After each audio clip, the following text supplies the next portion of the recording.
चिंता ज्यादा करने लगते हैं, या तो हमें लूज मोशन हो जाता है या हमें कॉन्स्टिपेशन हो जाता है। सेरोटोनिन ऐसा बहुत ही महत्वपूर्ण हार्मोन है जो आप सोचते हैं, जब आपको चिंता होती है तो वो बॉडी में ब्रेन से निकलता है लेकिन एक्ट करता है गट पर। वो फील करते हैं कि उनका पेट भारी है, वो उनका पेट साफ हुआ नहीं है, पर वो जब वॉशरूम जाते हैं तो उनका पेट साफ होता नहीं। आपको अपने आप से 4-5 सवाल पूछने हैं। टॉयलेट में कितनी देर तक बैठे रहते हो? आपको 10 से 15 मिनट तो नहीं लगते? आप जहाँ नीचे का रास्ता है वहाँ ब्लॉकेज तो फील नहीं करते? आपको बहुत ज़्यादा स्ट्रेनिंग तो नहीं करनी पड़ती है? और कभी कभी आपको फिंगर इवैक्यूएशन तो नहीं करना पड़ता है? वीट एलर्जी के अंदर पेशेंट वीट लेता रहता है, उससे उसको एलर्जी होती है, उसका जो वीट है वो डाइजेस्ट नहीं होता, they produce more gas, discomfort होता है, हीमोग्लोबिन लगातार कम होने लगता है। तो लोग कहते हैं कि हमें पता ही नहीं चला हमारे पेट में कैसे कैंसर निकल गया। यदि किसी को अचानक से कॉन्स्टिपेशन, सब कुछ ठीक चला है, जैसे किसी को 10 साल से कॉन्स्टिपेशन चलो कोई नहीं, लेकिन 5-6 महीने में हाल ही में कॉन्स्टिपेशन हुआ है, स्टूल में ब्लड आ रहा है, हीमोग्लोबिन कम हो रहा है, वजन कम हो रहा है, भूख कम लग रही है, तो मुझे कोलोस्कोपी और इंडोस्कोपी कब कराना चाहिए? साल में कितनी बार कराना चाहिए? स्क्रीनिंग एंडोस्कोपी 50 साल के बाद एक बार करनी चाहिए। ऐसा यदि उसमें कुछ नहीं आया तो आपको दोबारा रिपीट करने की जरूरत नहीं है।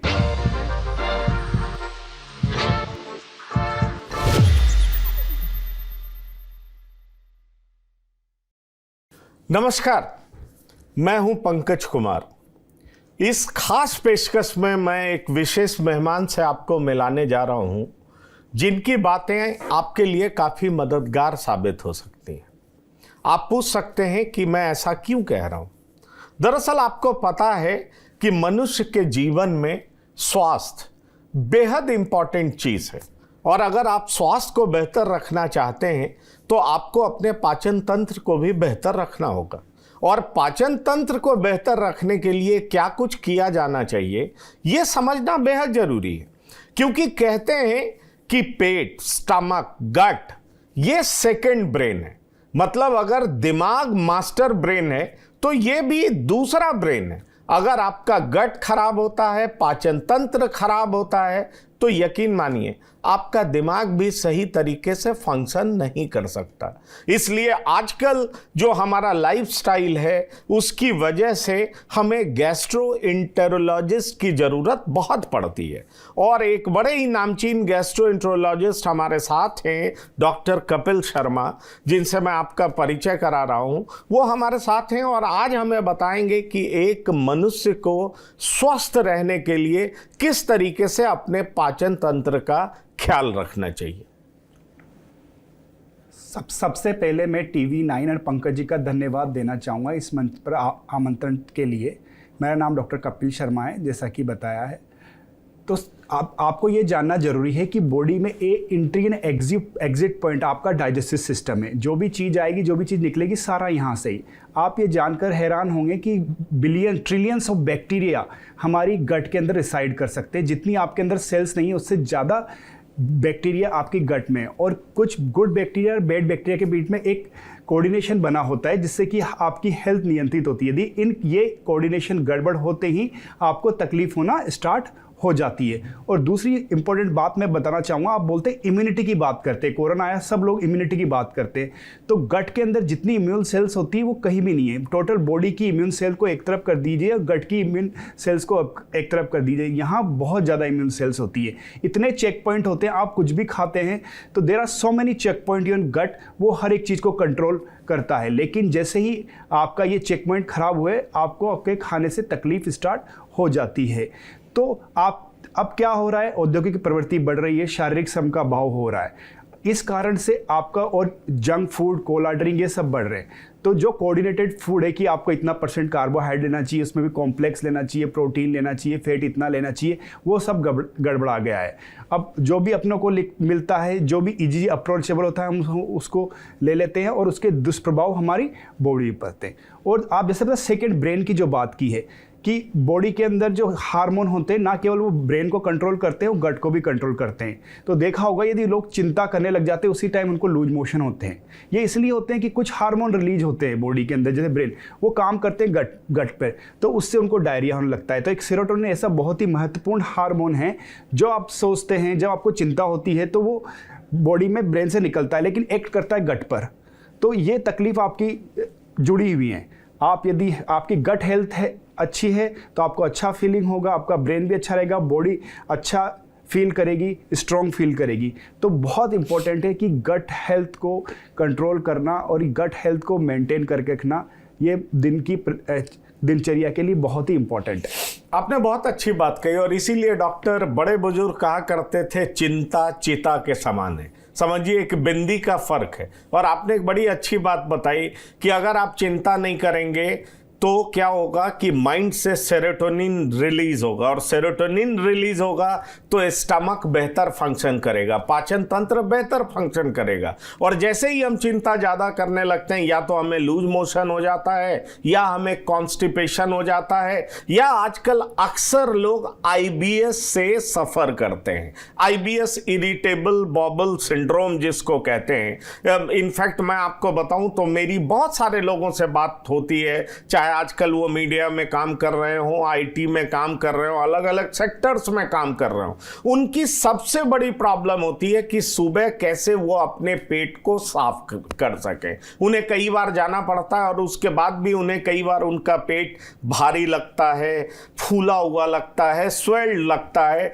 और वो कहते हैं मैं ऐसा कुछ खाता भी नहीं हूँ, नॉर्मल वेज खाना खाता हूँ, फ्रूट्स खाता हूँ, फिर भी मेरे साथ ऐसी दिक्कत क्यों है। तो सवाल ये है कि आजकल अक्सर लोगों का आईबीएस से पीड़ित होना, आजकल अक्सर लोगों का पेट फूला रहना, आजकल अक्सर लोगों का पेट की बड़ी समस्या रहना, और जिस वजह से वो अपने ऑफिस में भी अपने कामों में भी प्रॉपरली कंसंट्रेट नहीं कर पाते, क्योंकि आपका पाचन तंत्र ठीक नहीं होगा तो आपका कंसंट्रेशन भी ठीक नहीं होगा। और आप जैसे विशेषज्ञ बताते हैं कि पेट और दिमाग का बड़ा ही अन्योन्याश्रय संबंध है। अगर आपका दिमाग खराब है तो पेट भी खराब होगा, आपका पेट खराब है तो दिमाग पर भी असर पड़ेगा। तो मैं यही पूछना चाह रहा हूं कि ये आईबीएस जैसी गंभीर बीमारी को कैसे टैकल किया जाए और ये होता क्यों है। तो सबसे पहले आपकी पहले पॉइंट पे बात करते हैं, कब्ज यानी कॉन्स्टिपेशन। कॉन्स्टिपेशन का तात्पर्य हर लोगों के लिए अलग अलग है। कोई फील करता है कि मुझे मोशन हो नहीं रहे हैं, उसको कॉन्स्टिपेशन समझता है। कोई ये बोलता है मैं 5 बार जा रहा हूँ लेकिन एक बार साफ नहीं हो रहा, उसको भी कॉन्स्टिपेशन समझता है। कोई ये फील करता है कि मुझे अच्छा नहीं लगता, आई एम कॉन्स्टिपेटेड। तो कॉन्स्टिपेशन की परिभाषा अलग अलग है, लेकिन साइंटिफिकली तौर पे देखा जाए तो यदि किसी को सप्ताह में 3 से कम मोशन हो रहे हैं और स्टूल हार्ड हो रहे हैं, तब हमको उसको कॉन्स्टिपेशन बोलते हैं। कॉन्स्टिपेशन बहुत तरह के हो सकते हैं। एक तो कॉन्स्टिपेशन क्यों होता है कि यदि आपकी जो आंतें हैं वो बराबर नहीं चल रही है, वहाँ जो डाइजेशन हो रहा है वो स्लो हो रहा है, रेक्टम तक जो अनडाइजेस्टेड फूड है वो लेट आ रहा है, तो उसका जो निकास है वो देरी से हो रहा है। तो सबसे पहले तो इंटेस्टाइन की स्लोनेस की वजह से। तो इंटेस्टाइन में 2 तरह की इंटेस्टाइन होती है, एक तो छोटी आंत होती है, बड़ी आंत होती है। लेकिन मैं बताता हूँ, छोटी आंत इतनी बड़ी होती है कि हमारी बॉडी की लंबाई से बड़ी होती है, 6 मीटर लंबी होती है। यहाँ जितने भी आपको अब्जॉर्प्शन होता है, जो भी आप खाते हैं, जहाँ से भी आपको कहते हैं न्यूट्रिशन मिलता है, जैसे विटामिन लो, प्रोटीन ले लो, फैट ले लो, सभी का अब्जॉर्प्शन होता है। फिर जो अनअब्जॉर्ब होने के बाद में जो फूड बचता है, वेस्ट बचता है, वो बड़ी आंत में जाता है। बड़ी आंत जिसे कि कोलोन बोलते हैं, वो 1.5 मीटर लंबी होती है। वहाँ केवल वाटर अब्जॉर्प्शन होता है। यदि आपका स्टूल हार्ड आ रहा है, इसका मतलब वो कोलोन में लंबे टाइम तक रुक रहा है, तो उससे ज़्यादा वाटर अब्जॉर्प्शन होता है और स्टूल डिहाइड्रेट हो जाता है, इसलिए स्टूल हार्ड हो जाता है। तो जैसे जैसे आपने देखा होगा, ओल्ड एज में अधिकतर स्टूल हार्ड इसलिए आते हैं कि कोलोन पुश नहीं कर पाती इसको, और उसके बाद में वहाँ अब्जॉर्प्शन ज़्यादा होता है, स्टूल हार्ड हो जाते हैं। जैसे ही रेक्टम में आता है, अब यहाँ एक विशेष तरह की प्रक्रिया चालू होती है। रेक्टम आपके स्टूल को सेंस करता है, सेंस करने के बाद में वहाँ की जो मसल होती है वो उसको पुश करती है। पुश करते वक्त ही आपका स्फिंक्टर खुलता है। तो ये सारी चीज़ें एक कोऑर्डिनेटेड वे में होती है, फिर आपको बाउल मूवमेंट होता है। लेकिन आपका स्टूल रेक्टम में आ रहा है, आपको जाने की इच्छा हो रही है, लेकिन आपको गए हुआ नहीं, इसका मतलब यह है कि मसल आपकी कॉन्ट्रैक्ट कर रही है लेकिन स्फिंक्टर नहीं खुल रहा। तो इस बीमारी को बोलते हैं पेल्विक डिसएनर्जिया। लोग इसको कंफ्यूज होते हैं। इसके अंदर आपका फाइबर काम नहीं करेगा, ना लेग्जेटिव काम नहीं करेगा, कुछ भी काम नहीं करेगा इसके अंदर विशेष तरीके में बायोफीडबैक थेरेपी देनी पड़ती है, और इसके एक विशेष तरह के टेस्ट होते हैं जो इसको आइडेंटिफाई किया जाता है। तो ये क्या होता है कि यदि यंग एज के अंदर, जैसे बच्चे होते हैं, स्कूल जाना होता है, जल्दीबाजी होती है, तो they try to hold their stool ना, तो एक आदत सी बन जाती है, तो स्फिंक्टर ट्रेन हो जाते हैं होल्ड करने के लिए। तो जब उनको होल्ड नहीं करना होता तब भी वो होल्ड करते हैं, तो ये कोऑर्डिनेशन बिगड़ जाता है। तो यहाँ होता है ट्रीटमेंट होता है कोऑर्डिनेशन को ठीक करना। इसके लिए एक एनोरेक्टल मैनोमेट्री की जाती है। मैनोमेट्री से ये बताया जाता है कि रेक्टम के अंदर कितना प्रेशर बना हुआ है लगातार, और उसके साथ साथ में स्फिंक्टर कितनी देर में खुल रहा है, और दोनों के बीच में कोऑर्डिनेशन में कोई गड़बड़ी तो नहीं है। इसको 4 टाइप 1, 2, 3, 4 में डिवाइड किया जाता है, फिर उसके हिसाब से बायोफीडबैक। वो ये बात आपने बड़ी अच्छी इंफॉर्मेशन दी, लेकिन मैं आपको ये बताऊं कि कई लोगों को प्रॉब्लम ऐसा भी नहीं होता कि उनका स्टूल हार्ड होता है, उनका स्टूल बड़ा सॉफ्ट होता है लेकिन स्टिकी होता है। वो फील करते हैं कि उनका पेट भारी है, वो उनका पेट साफ हुआ नहीं है, पर वो जब वॉशरूम जाते हैं तो उनका पेट साफ होता नहीं है, और जब वो डॉक्टर से कांटेक्ट करते हैं तो कहा यह जाता है कि वो आईबीएस की बीमारी से ग्रसित है। दरअसल ये होता क्या है, उनका स्टूल कभी टफ नहीं होता, हार्ड नहीं होता, वो स्टिकी होता है, सॉफ्ट होता है, चिपचिपाहट वाला होता है, लेकिन वो प्रॉपर नहीं होता, खुलासा नहीं होता, आदमी को सेटिस्फैक्शन नहीं होता, वो संतुष्ट नहीं होता। और ये बीमारी बड़ी कॉमन है, इसलिए उसको रिफ्लक्स होता है, एसिडिटी होती है, तरह तरह की बीमारी होती है, उसका खाना कम हो जाता है, खाने में उसका इंटरेस्ट कम हो जाता है, उसका काम करने में कंसंट्रेशन कम हो जाता है, और तमाम तरह की समस्याएं होती है। मेरे ख्याल से उसको सोने में भी प्रॉब्लम होती है, नींद की भी दिक्कत होती है। मैं चाहूंगा कि इस बीमारी को आप एड्रेस करें और हमारे दर्शकों को बताएं कि आखिरकार ये कितनी गंभीर समस्या है और इसको कैसे टैकल किया जाए। IBS जैसा नाम से ही प्रतीत हो रहा है, इरिटेबल बाउल सिंड्रोम। इसके अंदर कुछ नहीं, आपकी इंटेस्टाइन है ओवर सेंसिटिव हो जाती है। ये ओवर सेंसिटिव हो जाती है इनर स्टिमुलाई को और एक्सटर्नल स्टिमुलाई को। कुछ जैसे आप फूड लेते हैं तो उससे स्टिमुलेट हो जाएगी, कोई इंटरनल हार्मोनल है उससे सेंसिटिव हो जाएगी। तो ये इसके अंदर पेशेंट को पेन होता है और डिस्कम्फर्ट होता है, और ये पेन का जो रिलेशन होता है मोशन से होता है। मोशन जैसे हो जाता है ये पेन थोड़ा सा कम हो जाता है, कभी कभी एग्रेवेट भी हो जाता है, और इसके साथ साथ में जो स्टूल की फॉर्म है, जो कंसिस्टेंसी है, वो भी चेंज हो जाती है। तो इरिटेबल बाउल सिंड्रोम, और ये सिम्टम्स लगातार 3 महीने से ज़्यादा होते हैं तब इसको इरिटेबल बाउल सिंड्रोम बोलते हैं। और इरिटेबल बाउल सिंड्रोम को हमें लेबल करने से पहले से उससे मिलती जुलती जितनी बीमारी होती है उन सबको हम टेस्ट करके हटा देते हैं, तब इस डायग्नोसिस को लेबल करते हैं इरिटेबल बाउल सिंड्रोम। ये कोई घातक बीमारी नहीं है, लेकिन ये एक तरह का डिस्कम्फर्ट पैदा करता है पेशेंट के अंदर, जो उसका जो रूटीन है, जो उसकी दिनचर्या है, उसको प्रभावित करता है। इसीलिए हम इसके अंदर ये एडवाइस करते हैं कि कुछ मेडिसिन देते हैं, और सबसे इंपॉर्टेंट देते हैं उनको डाइट मॉडिफिकेशन। कुछ ऐसी डाइट हैं कि जैसे ही वो बॉडी में जाती हैं तो वो डाइजेस्ट होने के बाद में दे प्रोड्यूस मोर गैस, तो उससे डिस्कम्फर्ट बढ़ जाता है। तो इसको बोलते हैं high food map diet, high food map diet. तो इसके अंदर जैसे मोटा मोटा तौर पे हम बात करें, जैसे राजमा हो गए, छोले, भिंडी, गोभी, मसूर की दाल, एप्पल, वाटरमेलन, मिल्क प्रोडक्ट, ये जैसे ही आपकी बॉडी से डाइजेस्ट होते हैं दे प्रोड्यूस मोर गैस। तो गैस जैसे इंटेस्टाइन में वहाँ का डिस्टेंशन होगा, पेन तकलीफ होगी, फिर उसको डायरिया होगा, तो ये सिम्टम बढ़ जाए। तो इसके लिए हम बोलते हैं ये चीज़ें थोड़ी सी कम लो, और आप यदि आपको जो भी तकलीफ है, जैसे डायरिया है तो उसका ट्रीटमेंट किया जाता है, कॉन्स्टिपेशन है तो उसका ट्रीटमेंट किया जाता है, पेन है तो उसका ट्रीटमेंट किया जाता है। और सबसे इंपॉर्टेंट जो चीज़ हम इन पेशेंट को बतानी होती है, रीअश्योरेंस। उनको ये बताया जाता है कि ये कोई घातक बीमारी नहीं है, इससे आप बिल्कुल परेशान मत हो सकता है आप दवाई नहीं लें तो कुछ दिन बाद में अपने आप भी ठीक हो जाए, और आप भी थोड़ा सा डाइट मॉडिफाई करो और रिलैक्स रहो।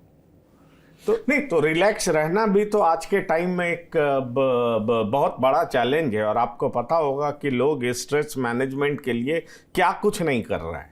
और मैं यही बात आपसे पूछना चाह रहा हूँ कि कई लोग ये भी कहते हैं कि आईबीएस होने की वजह से उनको फिस्टुला हो गया, किसी को पाइल्स हो गया, वो जाते हैं उनका स्टूल साफ नहीं होता, या वो जाते भी हैं तो पूरे तरीके से साफ नहीं होता, पेट फुला फुला रहता है, इसलिए ऑफिस टाइम पे नहीं पहुंच पाते, जहां उनको जाना होता है समय पे नहीं पहुंच पाते, क्योंकि वो happy from with in feel नहीं करते।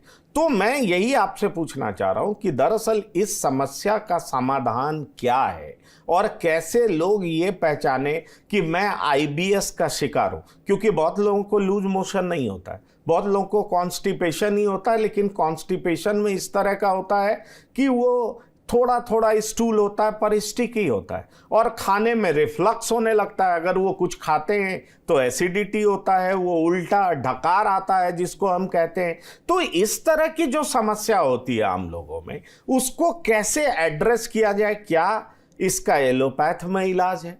क्योंकि कई बार देखिए, जो एलोपैथ है, होम्योपैथ है, आयुर्वेद है, इसमें एक चीज का बड़ा फर्क है। और वो फर्क क्या है? जैसे आपने कहा कि सप्ताह में 3 दिन आपका मोशन हो तो घबराने की बात नहीं है। और आयुर्वेद होम्योपैथ में कहा जाता है कि constipation is a mother of all disease. वो कहते हैं कि इंडियन फूड स्टाइल इस तरह का है कि अगर आपका रोज पेट साफ नहीं हो रहा है तो गंभीर समस्या है, क्योंकि हम मसाले ज़्यादा खाते हैं, बहुत सारी चीज़ें ऐसी खाते हैं। तो हम जैसे लोग जो थोड़ा बहुत ज्ञान इस इधर से पढ़ के उधर से पढ़ करके लेते हैं और बड़ा कंफ्यूज्ड हो जाते हैं कि आखिरकार हम अपने आप को कैसे संभालें। क्योंकि कई बार लंबे समय तक अगर आपके कोलोन में दिक्कत है तो आजकल कोलोन कैंसर भी होने लगा है, कोलाइटिस भी होने लगा है, बहुत तरह की प्रॉब्लम्स होने लगी। इसलिए मैं आपसे ये समझना चाहूँगा कि इसको सिंपल कैसे रखा जाए, कैसे इसको ये रखा जाए कि हमारा सुबह का मोशन बिल्कुल समय पर आ जाए, क्योंकि बहुत सारे लोगों को प्रेशर ही फील नहीं होता। तो ये कैसे महसूस किया जाए कि हम इसको बिल्कुल समय पर, प्रेशर हो, हम समय पर हर काम को कर सकें, ताकि हमारा दिन जो है आनंद से भरा हुआ हो। क्योंकि पेट का रिलेशन दिमाग से है और इन दोनों का रिलेशन हमारी खुशियों से है। तो सबसे पहले मैं बताना चाहूँगा, जैसे आपने बात की, यदि gut is happy then you are happy, तो you have to make gut happy. और आईबीएस जैसे कभी अकेला नहीं होता, उसके साथ साथ में इंडाइजेशन डिस्पेप्सिया भी होता है। और आईबीएस क्या, कुछ पेशेंट को क्या होता है कि एक बार दस्त हुए, 10 लग गए, वो ठीक नहीं हुए, लंबे टाइम तक चल गए, तो वहाँ उस इंटेस्टाइन में कुछ हार्मोनल चेंजेज होते हैं, वो आगे जाके आईबीएस को जन्म देता है। और जब आप ये कॉन्स्टिपेशन की बात कर रहे हो, जो अर्ज एक प्रेशर की बात कर रहे हो कि हमें जाने की, तो हाजत जिसे बोलते हैं, अर्ज बोलते हैं। यदि अर्ज जिसको कम हो रही है, तो अर्ज का मतलब, अर्ज आपको फीलिंग तभी आएगी जब आपका स्टूल रेक्टम में आ जाएगा, क्योंकि रेक्टम उसको सेंस करता है। यदि जिसको अर्ज नहीं हो रही, उसका स्टूल रेक्टम में नहीं आया, मतलब वो आंत में ही ऊपर रुका हुआ है, तो ये तरह का हो गया एक स्लो ट्रांजिट कॉन्स्टिपेशन। यहाँ जो दवाई देनी पड़ेगी, वो दवाई देनी पड़ेगी स्टूल को आगे लेके आने के लिए। लेकिन जिनको आपको हाजित हो रही है लेकिन वो जा रहे हैं यार अच्छे से नहीं हुआ, तो आपको वहाँ एक देखना पड़ेगा कि रेक्टम में स्टूल आ गया लेकिन वो पूरा निकल नहीं रहा। तो ये हो सकता है डेफिकेटरी डिसऑर्डर, जिसे मैंने पहले बताया पेल्विक डिससिनर्जिया। इसको आपको अपने आप से 4-5 सवाल पूछने हैं। टॉयलेट में कितनी देर तक बैठे रहते हो? आपको 10 से 15 मिनट तो नहीं लगते? आप जहाँ नीचे का रास्ता है वहाँ ब्लॉकेज तो फील नहीं करते? आपको बहुत ज़्यादा स्ट्रेनिंग तो नहीं करनी पड़ती है? और कभी कभी आपको फिंगर इवैक्यूएशन तो नहीं करना पड़ता है? और जाने के बाद में सेटिस्फेक्शन तो नहीं आता है? यदि ये 4-5 सवाल में भी 2 से 3 सवाल भी पॉजिटिव हैं, तो इस पेल्विक डिससिनर्जिया के चांसेस काफ़ी ज़्यादा होते हैं। फिर उसके लिए आपको इवेल्युएट करना पड़ेगा। यहाँ ट्रीटमेंट लेग्जेटिव नहीं है, यहाँ ट्रीटमेंट इज बायोफीडबैक थेरेपी। तो ये आइडेंटिफाई कर, थेरेपी क्या है, जरा ये भी बता दें। इस थेरेपी के अंदर हम उनको ट्रेन करते हैं कि आपको जो स्फिंक्टर है, कि इस टाइम तक आपको उसको कॉन्ट्रैक्ट नहीं करना, उसको रिलैक्स करना है। तो क्या करते हैं, स्ट्रेस में लोग पुश तो करते हैं, उसके साथ साथ स्फिंक्टर को खोलने की जगह वो बंद कर लेते हैं। तो वो यहाँ पुश किया, यहाँ ये बंद हो गया, तो स्टूल पूरा, ये बाद में भी कर सकते हैं, बीच में भी कर सकते हैं। तो थोड़ा बहुत हुआ, फिर बंद कर लिया, थोड़ा बहुत फिर अंदर ही रह गया, तो ये रुक जाता है। तो ये इनकोऑर्डिनेशन है, इसे बोलते हैं पेल्विक डिससिनर्जिया। इसके ऊपर हमने रिसर्च भी की गई है, हमारे यहाँ से पेपर भी हमने इसके ऊपर किया है कि जिन जिन कॉन्स्टिपेशन पे उनमें लिया, हमने टेस्ट किया, उनके सिम्टम्स नोट किए, फिर ये देखा गया है कि कितना इसका प्रिवेलेंस काफ़ी हाई है, जो इनको पर्टिकुलर कॉन्स्टिपेशन है और जिनको आईबीएस है। तो ये आइडेंटिफाई करना जरूरी है। और क्या होता है कि यदि आपका स्टूल, जो आप बात कर रहे हैं कि पेट में भारीपन, स्टूल आपका लंबे टाइम तक रहता है, बैक्टीरिया फर्मेंट करते हैं, जैसे ही कोलोन में आता है अनडाइजेस्टेड फूड, तो वहाँ के जो बैक्टीरिया उसको फर्मेंट करते हैं, तो वहाँ से गैस रिलीज निकलती है, carbon dioxide, nitrogen, sulphur, methane. तो इससे क्या है कि आपको ये फिर ब्लोटिंग, एक तो ब्लोटिंग ये वाली होती है, दूसरी ब्लोटिंग ये होती है कि जब आप खाना खाते हैं, जो स्टोमक का पेसमेकर सेल्स है वो पूरा रिलैक्स नहीं हुआ, आपका फूड तो आ गया लेकिन उसी टाइम वहाँ उसने पूरा रिलैक्स नहीं हो, तो उस वजह से भी ब्लोटिंग हो सकती है। तो ब्लोटिंग को आपको समझना होगा, कॉन्स्टिपेशन को आपको समझना होगा, डिस्कम्फर्ट को आपको समझना होगा। उसके हिसाब से एक होलिस्टिक अप्रोच होती है कि ये सिम्टम्स है, ये डायग्नोसिस। पहले रीएश्योर करना है कि यहाँ ये रीअश्योर है कि आपको ऐसा कोई मेजर प्रॉब्लम तो नहीं है, उससे मिलती जुलती बहुत सारी बीमारियां, जैसे हमने ये देखा गया है कि इंडिया के अंदर, नॉर्थ इंडिया के अंदर पर्टिकुलरली वीट एलर्जी जो देखा गया है, वीट एलर्जी के अंदर पेशेंट वीट लेता रहता है, उससे उसको एलर्जी होती है, उसका जो वीट है वो डाइजेस्ट नहीं होता, they produce more gas, discomfort होता है, हीमोग्लोबिन लगातार कम होने लगता है, दस्त होने लग जाते हैं, विटामिन की कमी आ जाती है। तो ये भी हमें मिला है। तो ये सारी चीज़ें हम एक बार समझते हैं, उसके आधार पर फिर आगे बढ़ते हैं और पूरा डायग्नोसिस करके ही ट्रीटमेंट करते हैं। बहुत अच्छा, तो आपने बहुत अच्छे तरीके से समझाया। अब सवाल ये उठता है कि कुछ लोगों को खाना निगलने में भी दिक्कत होती है, उनका एसोफेगस में खाना नहीं जाता है, या जाता भी है तो उन्हें बड़ा पेन होता है। अब ये कौन सी कंडीशन होती है? और दरअसल मैं अगर आपसे पूछूं तो एक्लेक्सिया कार्डिया क्या होता है, कैसे आप इसको समझाएंगे, एक्सप्लेन करेंगे हमारे दर्शकों को, इसके लक्षण क्या होते हैं और इसका डायग्नोसिस और इलाज कैसे हो सकता है? तो सबसे पहले मैं आपको खाना खाने में जो तकलीफ, इसको बोलते हैं डिस्फेजिया, मतलब आपको खाना नहीं जा रहा। ये लिक्विड से भी हो सकता है, सॉलिड से भी हो सकता है। ये खाना खा स्वेलिंग स्टार्टिंग में भी हो सकता है। यदि स्टार्टिंग में यहाँ हो रहा है तो पेशेंट को चोकिंग हो सकती है, उसको खांसी आ सकती है और उसका खाना यहाँ अटक सकता है। दूसरा तरीका होता है मैकेनिकल डिस्फेजिया। यदि कोई भी मैकेनिकल डिस्फेजिया की वहाँ रुकावट है, जो फूड पाइप है उसमें रुकावट है, वो रुकावट स्ट्रक्चर की वजह से भी हो सकती है। मैकेनिकल डिस्फेजिया के अंदर आपको खाना जो सॉलिड है वो भी अटकेगा, लिक्विड भी अटकेगा। तो सबसे पहले धीरे धीरे ये जैसे बीमारी बढ़ती जाती है, पेशेंट को वेट लॉस होता जाता है। और जो दूसरी आपने बीमारी बताई अक्लेजिया कार्डिया, अक्लेजिया कार्डिया एक रेयर प्रॉब्लम है। ये आप 1 लाख में से 1 लोगों को होती है। इसके अंदर क्या होता है कि जो फूड पाइप के जो न्यूरल नेटवर्किंग है उसके अंदर प्रॉब्लम हो जाती है, मतलब आपकी फूड पाइप की जो वायरिंग है वहाँ प्रॉब्लम हो जाती है। तो जो मस्कुलर ट्यूब है उसके अंदर जो पेरिस्टाल्सिस से पुश करने की पावर है फूड को, वो चली जाती है और स्फिंक्टर जिस टाइम पे खुलना चाहिए वो नहीं खुल पाता। खाना लंबे टाइम तक फूड पाइप में स्टे करता है, धीरे धीरे ये खाना वापस आने लगता है और पेशेंट को क्योंकि फूड अंदर तक नहीं जा रहा, अब्जॉर्प्शन नहीं होने लगता, उसका वजन कम होने लगता है, खाना तकलीफ, ये खाना रिफ्लक्स के रूप में ऊपर आता है। कभी कभी आप सोते हो देखा गया उनका तकिया खाने से गीला हो जाता है, वजन लगातार कम हो जाता है, कभी कभी ये लंग में भी एस्पिरेट कर लेते हैं, तो वो भी सिम्टम्स आते हैं। तो ये हमने ये देखा गया, अक्लेजी वाले पहले पेशेंट जाते हैं गैस्ट्रो के आने के बाद ENT में, उनको कभी जैसे चोकिंग फील हो गई, उनको लगता है खाना यहाँ अटक रहा है, तो पहले सबसे पहले जाते हैं ENT के पास में, फिर वो जाते हैं पल्मो के पास में क्योंकि उनको रेस्पिरेटरी प्रॉब्लम होती है, और कभी कभी रिफ्लक्स की प्रॉब्लम के साथ में वो जाते हैं फिजिशियन के पास में। तो जब तक हमारे पास पेशेंट पहुंचता है तब तक काफ़ी देर हो चुकी होती है। अक्लेजिया के 3 तरह के 3 टाइप होते हैं, टाइप 1, टाइप 2, टाइप 3। जो अर्ली स्टेज के अंदर होता है, जो ऊपरी सिरे का वाल होता है, अपर इसोफेजियल स्फिंक्टर और लोअर इसोफेजियल स्फिंक्टर, दोनों के बीच में एक प्रेशर बन जाता है जिसको बोलते हैं पेन इसोफेजियल प्रेशराइजेशन। ये इसलिए बनता है कि वाल टाइट है लेकिन बॉडी ट्राई कर रही है कि उसको पुश करने की वजह से, तो एक दबाव बन जाता है। दूसरी जो स्टेज आती है जिसे टाइप 1 अक्लेजिया बोलते हैं, ये जो फूड पाइप है ये पूरी, इसके अंदर जो पेरिस्टाल्सिस है बिल्कुल चले जाते हैं, इसके अंदर जो पुश करने की पावर बिल्कुल खत्म हो जाती है, वाल टाइट हो जाता है और इसोफेगस डायलेटेड हो जाती है। तो यहाँ ये किसी भी जो हमारा ट्रीटमेंट है वो सारा डायरेक्टेड है एलियस थेरेपी, जो वाल है उसके ऊपर। इस पेरिस्टाल्सिस को किसी प्रक्रिया से दोबारा लाया नहीं जा सकता। जो टाइप 3 होता है उसके अंदर वाल तो टाइट है, उसके साथ साथ एबनॉर्मल कॉन्ट्रैक्शन आ जाते हैं, जो नॉर्मल होते हैं उससे अलग हट के कॉन्ट्रैक्शन आ जाते हैं। तो टाइप 1, 2, 3 ये अक्लेजिया कार्डिया है। अक्लेजिया कार्डिया के पहले को कंफर्म करने के लिए सबसे पहले हम एंडोस्कोपी करते हैं, फिर एक बेरियम की जांच करते हैं, एक्सरे खींचते हैं और एक विशेष तरह का टेस्ट होता है जिसे बोलते हैं मैनोमेट्री। तो क्या आप अपने अस्पताल में, अपने क्लिनिक में जहां आप काम करते हैं, सर्वोदय हॉस्पिटल में, क्या इसका इलाज पॉसिबल है? वहां पर अगर लोगों को इस तरह की दिक्कत आती है तो क्या वो आपके पास जा सकते हैं, उनका समुचित इलाज हो सकता है? हम भारत के कुछ विशेषज्ञों में से शामिल हैं जिनके अंदर अक्लेजिया के कार्डिया में के इलाज में काफ़ी सफलता हासिल की है।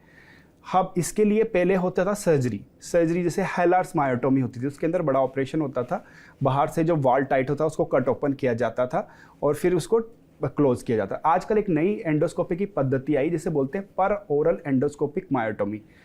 काम वही हो रहा है, जो वाल टाइट है उसको कट ओपन किया जा रहा है, लेकिन ये सारा एंडोस्कोपी से किया जा रहा है। इसके अंदर फायदा यह है, पेशेंट को कोई चीरा नहीं, नेक्स्ट डे पेशेंट डिस्चार्ज, आधा से 1 घंटे की प्रक्रिया है, पेशेंट को कोई आईसीयू में शिफ्ट करने की जरूरत नहीं, वार्ड में पेशेंट स्टे करता है और ये अमूमन प्रक्रिया के बाद में पेशेंट का जो रेस्पॉन्स है वो सर्जरी के बराबर है, और पर्टिकुलरली टाइप 3 एक्लीजिया में इवन सर्जरी से भी बेटर है। इस प्रक्रिया में ये करते हैं, एंडोस्कोप से अंदर जाते हैं और अंदर की परत में निक लगाते हैं। तो जो आहार नाल की वायल होते हैं उसके 3 लेयर होते हैं। सबसे पहले जो अंदरी लेयर होता है, फिर बीच की मसल होती है, फिर बाहरी लेयर होता है। मतलब आप इस पूरे कॉम्प्लिकेटेड प्रोसेस को आपने बड़ा सिंप्लीफाई कर दिया, और इस कदर सिंप्लीफाई कर दिया कि लोगों को आईसीयू में भी जाने की जरूरत नहीं है। जो एक मेजर ऑपरेशन के थ्रू ठीक होने के चांसेस थे, उसको आपने सिंपल तरीके से ठीक होने का मैकेनिज्म डेवलप कर लिया, और ये आप करते हैं। मतलब इस प्रोसेस में आप स्किल्ड हैं। मैं अगर ये कहूं कि जिसको इस तरह की बीमारी हो वो आपसे संपर्क कर सकता है, और आपके अस्पताल में उसका इलाज संभव है। ये हमने 200 से भी अधिक केस कर चुके हैं परओरल एंडोस्कोपिक मायोटोमी में। और जो ये टेक्निक थी 2010 में सबसे पहले जापान में आई थी, फिर ये इंडिया में आई, और इस टेक्निक से काफ़ी लोग का फ़ायदा हो रहा है। और इस टेक्निक में जो अक्लेजिया कार्डिया का इलाज है पूरा बदल दिया। इसको शॉर्ट फॉर्म में बोलते हैं पोएम, परओरल एंडोस्कोपिक मायोटोमी। ओह, पोएम। तो वही मैं पूछने जा रहा था कि ये पोएम क्या है, और ये थर्ड स्पेस एंडोस्कोपी क्या है? थर्ड स्पेस एंडोस्कोपी जैसा कि मना है, poem is prototype of third space endoscopy. जैसे मैंने बताया कि आपको आहार नाल के 3 लेयर हैं। सबसे पहले अंदर का लेयर, बीच का सब म्यूकोजा, फिर मसल। तो जो सब म्यूकोजा होती है, इसकी खास बात ये होती है इसके अंदर लूज टिश्यू होते हैं। एक एरिया होता है जो कि लूज टिश्यू से भरा होता है, तो उसको हम इंजेक्ट करके एक्सपांड करते हैं। तो जो पोएम की प्रक्रिया में क्या करते हैं, सबसे पहले एक निक लगाते हैं, फिर ये जो लूज एरियल टिश्यू है यहाँ जाके इसको एक्सपांड बनते हैं, एक सुरंग बनाते हैं। एक सुरंग बना के वाल में काम करते हैं। जैसे आप यहाँ बैठे हो, आपको वहाँ जाके काम करना है। आप नॉर्मल रास्ते से नहीं गए, सुरंग से वहाँ चले गए, आपने उसका अपना काम किया, वापस आ गए, और जहाँ किया था क्लोज कर दिया, किसी को कुछ मालूम नहीं और सब कुछ ठीक हो गया। तो ये पोएम की। मैं एक बड़ा 2 सवाल अब मैं आपसे और पूछूंगा। मुझे लगता है ये दर्शक इससे बड़े लाभान्वित होंगे। एक तो लोग कहते हैं कि हमें पता ही नहीं चला हमारे पेट में कैसे कैंसर निकल गया। ये कोई मैकेनिज्म है, कोई टेस्ट है जिससे पता चल सके कि हमारा गट बिल्कुल ठीक है, उसमें कोई मेजर प्रॉब्लम नहीं है? ठीक है, कॉन्स्टिपेशन आपके हिसाब से मेजर प्रॉब्लम नहीं है, आईबीएस मेजर प्रॉब्लम नहीं है, एलेक्सा कार्डिया की आपने बात कर ही दी, वो तो आदमी को पता चल जाएगा। लेकिन कहते हैं कि मुझे 4th स्टेज में पता चला कि हमारे कोलोन में कैंसर था, रेक्टम में कैंसर था, इंटेस्टाइन में कैंसर था, और हमें 4th स्टेज में पता चला। तो क्या कोई टेस्ट है क्या, या कोई सिम्टम्स है क्या जो लोग कंसर्न्ड रहें, जागरूक रहें, तो उनको समझ में आ जाएगा कि there is something problem in my gut? तो problem in India is that we don't have any screening program. US के अंदर 50 साल का हो गया, हर एक की कोलोनोस्कोपी होना ही होना। तो कोलोनोस्कोपी होने से पहले यदि कोई भी कैंसर कोलोन में बनता है, सबसे पहले एक छोटा सा पॉलिप बनता है 5 to 1 सेंटीमीटर के आसपास में। पहले वो बढ़ता है, उसमें फिर माइल्ड डिस्प्लेजिया आएगा, फिर सीवियर आएगा, फिर जाके वो कैंसर बनेगा। तो हम क्या उस चीज़ को मिस कर जाते हैं, सीधा कैंसर को पकड़ रहे हैं। तो आपको कैंसर को नहीं पकड़ना, उससे पहले वाली स्टेज को पकड़ना है, तो पॉलिप को पकड़ना है। तो आजकल हमारे पास ऐसी भी टेक्निक है, यदि पॉलिप में कैंसर भी बनने वाला हो तो इसको एंडोस्कोपिक सब म्यूकोजल डिसेक्शन की टेक्निक से निकाल दिया जाता है, ताकि वो कैंसर तक पहुंचे ही नहीं, और पेशेंट को इस ट्रीटमेंट से क्योर मिलती है।